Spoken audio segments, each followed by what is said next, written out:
தேர்வர்களுக்கு வணக்கம். பிஜிடிஆர்பியுடைய Tamil answer keys தான் பார்த்துட்ருக்கோம். ஆல்ரெடி ஒரு 5 கொஸ்டின் நான் போட்டிருக்கேன், ஷார்ட்ஸாக இருக்குது, செக் பண்ணி பாருங்கள். இது வந்து ஒரு மேட்சஸ், ஓகேங்களா? காலக்கணிதம், மேகம், காசிக்கண்டம், பரிபாடல். இந்த சைடு அதனுடைய ஆசிரியர்கள் யார் யார் அப்படின்னு சொல்லி கொடுத்துருக்காங்க.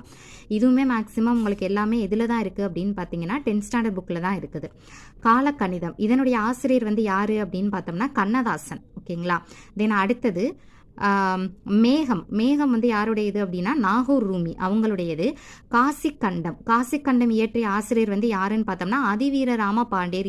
இந்த காசிக்கண்டத்திலேருந்து இல்லை அதிவீரராம பாண்டியர்லேருந்து ஆல்ரெடி பின்னாடியும் ஒரு கொஸ்டின் வந்து கொடுத்துருக்காங்க, ஓகேங்களா? என்னோட கொஸ்டினில் பின்னாடியும் இது ரிலேட்டடாக ஒரு கொஸ்டின் இருந்தது. தென் அடுத்தது பரிபாடல் வந்து யார் ஆசிரியர் அப்படின்னு பார்த்தோம்னா கீரந்தையார் வந்து என்ன பண்ணியிருப்பாங்க அப்படின்னா பரிபாடல் அப்படின்றது பாடியிருப்பாங்க. ஸோ இந்த பொறுத்துக்கான ஆன்சர் ஃபஸ்ட்டு ஏயுடைய ஆன்சர் வந்து என்னது 3. அப்போ வந்து பிலையும் ஆப்ஷன் டிலையும் இருக்குது ஏக்கு 3 அப்படின்றது. அடுத்தது மேகம் அப்படின்றது நாகூர் ரூமி. பார்த்தீங்களா? காலக்கணிதம் ஆசிரியர் வந்து யாரு அப்படின்னு பார்த்தோம்னா கண்ணதாசன். பரிபாடலுடைய ஆசிரியர் வந்து கீரந்தையார். இதுல இருந்துமே பின்னாடி இந்த ஒரு சென்டென்ஸ் கொடுத்துட்டு இதுல வந்து பண்புத்தொகை எது அப்படின்ற மாதிரி ஒரு கொஸ்டினும் நம்மளுக்கு வந்து கேட்டிருந்தாங்க. ஸோ பரிபாடலுடைய ஆசிரியர் வந்து யாருன்னு பார்த்தோம்னா கீரந்தையார். பரிபாடல் இது வந்து 8 தொகை நூல்களில் ஒன்று. இதனுடைய ஆசிரியர் வந்து யாரு? கீரந்தையர்.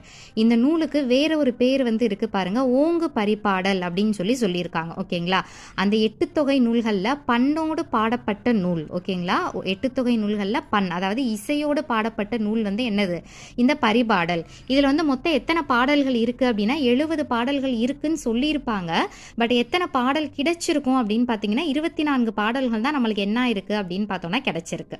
காசிக்கண்டத்தோட ஆசிரியர் வந்து யாரு? அதிவீரராம பாண்டியர், ஓகேங்களா? அதிவீரராம பாண்டியர். அவருடைய இன்னொரு பேர் வந்து என்ன அப்படின்னா சீவலமாறன் அப்படின்ற ஒரு பேரும் அவருக்கு இருக்கு அப்படின்னு சொல்லி கொடுத்துருக்காங்க.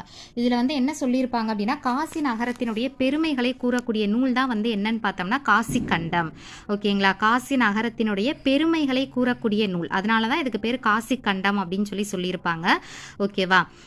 இவரின் மற்றொரு நூல் வந்து என்னது? வெற்றி வேட்கையோட இன்னொரு பேரு நருந்தொகை அப்படின்னு சொல்லி கொடுத்துருக்காங்க. அதிவீரராம பாண்டியர் இயற்றிய நூல் காசிக்கண்டம். அது மட்டும் இல்லாம வெற்றி வேட்கை அப்படின்னு சொல்லக்கூடிய நருந்தொகை அப்படின்ற நூலுமே அவர் வந்து இயற்றியிருக்காரு.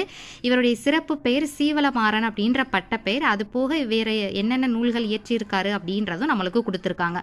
நைடதம், லிங்க புராணம், வாயு சம்கிருதை, திருக்கருவை அந்தாதி, கூர்ம புராணம், இதெல்லாம் இவர் இயற்றிய நூல்கள் தான். ஸோ அப்போ இந்த மேட்ச் பண்ணி பார்த்தோன்னா மேகம் அப்படின்றதுக்கு நாகூர் ரூமி தான் இருப்பாங்க. நாகூர் ரூமி 10th புக்லையும் இருக்காங்க. பட் அதில் தனியாக உங்களுக்கு மேகம் அப்படின்றது கொடுத்துருக்க மாட்டாங்க, ஓகேங்களா? ஸோ மற்றதெல்லாம் மேட்ச் பண்ணிட்டீங்கன்னா மேகத்துக்கு வந்து நாகூர் ரூமி தான் ஆன்சர் அப்படின்றத நீங்கள்